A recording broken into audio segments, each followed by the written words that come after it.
Bonjour, bonjour les amis, bienvenue dans la Minute Graines de Joie. Je suis Virginie Bertrand, fondatrice de Graines de Joie et j'accompagne les femmes notamment dans les périodes de changement, questionnement, crise de sens pour les amener sur le chemin de la joie. Alors je suis aujourd'hui avec Cécile, je te laisserai te présenter en premier lieu et ensuite répondre à ma petite question fétiche. Qu'est-ce qui t'apporte de la joie, Cécile, dans ton quotidien? Okay. Donc voilà, présente-toi peut-être. D'accord. Donc moi je m'appelle, merci d'abord pour cette petite invitation spontanée. Moi je m'appelle Cécile Amiel, je suis auteure d'un blog qui s'appelle leomelrose.com sur lequel je partage pas mal d'astuces pour aider les parents à sortir du rapport de force avec leurs enfants à travers un outil ludique.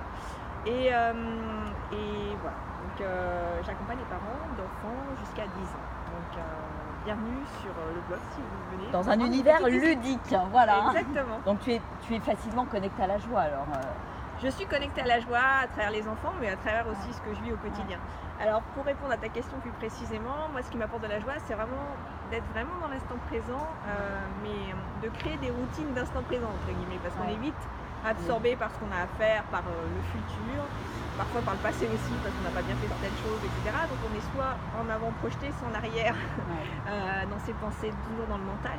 Et moi, ce qui m'aide à sortir de ça et à vraiment être dans le moment présent, c'est d'être connecté à ma fille, qui elle est vraiment dans l'instant présent. Enfin, elle me ramène souvent à la réalité du moment, donc ça c'est génial. Et les enfants, c'est vraiment génial. Et nos enfants, je pense qu'ils sont là pour ça. Ils sont là pour évidemment grandir à nos côtés et qu'on les accompagne au mieux, mais aussi pour nous ramener à cet instant présent, à cette authenticité, à cette vulnérabilité parfois, voilà, et de profiter vraiment du moment présent. Et la deuxième chose, c'est vraiment de créer des routines. Et moi, je me suis créé depuis quelques années des routines de joie, quelque part. C'est un moment avec moi-même, ça peut être une marche le matin, tu vois, au réveil. C'est automatique, je mets mes baskets et je pars directement marcher, je suis dans la nature. Voilà, j'observe et là c'est juste génial parce que quand tu sors de chez toi, tu regardes le ciel, tu dis waouh, qu'est-ce que c'est beau, mais qu'est-ce que c'est beau quoi. Tu vois un petit oiseau qui est en train de gazouiller par terre, des fleurs, c'est juste magnifique quoi. Et d'être là, de profiter de ça, d'avoir l'air sur sa peau, de sentir tout ça en fait, de ressentir ces émotions, moi, ça me remplit de joie. Et il y a plein d'autres routines en fait, dès qu'on met en place voilà, des moments où on est connecté au moment juste de faire peut-être par exemple le petit café, tu vois, juste après le repas, je me pose sur le canapé et de sentir la tasse chaude dans ma main, de respirer cette odeur de café et de me dire qu'est-ce que voilà, je travaille chez moi maintenant, je suis bien, j'organise mon temps, voilà, je crée ma vie un peu sur mesure en mettant des instants vraiment en intégrant ces instants-là qui peuvent être vite oubliés si on est dans la routine de tout faire des choses, faire. Non, il faut aussi être juste là.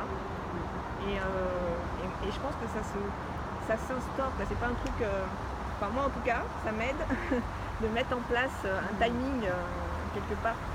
Des rendez-vous, un petit peu des rendez-vous dans la journée. Tu as identifié certaines choses qui t'amènent de la joie et tu dis j'ai envie d'en mettre un peu plus dans ma vie et tu prends la décision à un moment donné d'en mettre un peu plus. Voilà. Et puis quand tu le mets en place, en fait, au bout d'un moment, ça devient tellement automatique. C'est ça. Tu crées une habitude. Tu crées une habitude de joie. Voilà. Tout ça va quand même. Bon voilà, c'est pas si compliqué que ça. Donc c'est super. Merci pour tes petits conseils, Merci à toi, Cécile. Et puis à très très bientôt dans une prochaine interview. Gros bisous, au revoir.